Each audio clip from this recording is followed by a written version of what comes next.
ដាក់ជាមួយរសជាតិស៊ីឈ័ននេះត្រជាក់កាន់តែឆ្ងាញ់ថ្ងៃនេះខាង Mami Seafood ចេញមុខម្ហូបថ្មីមួយទៀតគឺត្រចៀកជ្រូកស៊ីឈ័នតែបងប្អូនធ្លាប់បានដឹងហើយខាង Mami មានត្រចៀកជ្រូកទឹកត្រីបុកឥឡូវថ្ងៃនេះខាង Mami Seafood មក review ត្រចៀកជ្រូកស៊ីឈ័នម្ដងគាត់តែឃើញក៏តំណងនេះចំពោះអ្នកដែលចូលចិត្តរសជាតិស៊ីឈ័នគេថាបែបម៉ាឡាស៊ីឈ័នណាគឺអូយឆ្ងាញ់មានជាតិជីជ្រូកស្រួយស្រាប់តែម្ដងតែចំពោះបងប្អូនដែលគាត់អត់សូវចូលចិត្តហឹរក៏អាចញ៉ាំបានដោយសារខាង Mami អត់យករសជាតិហឹរដិតដូចរសជាតិស៊ីឈ័នទេគឺរសជាតិស្រាលអាចញ៉ាំបានមិញញ៉ាំចកញ៉ាំអត់ស្និទ្ធឥឡូវយកដៃញ៉ាំវិញម្ដង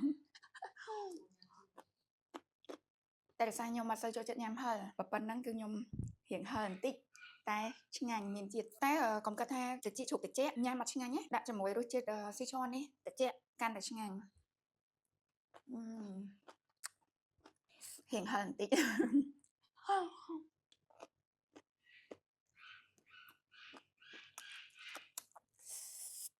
អូយ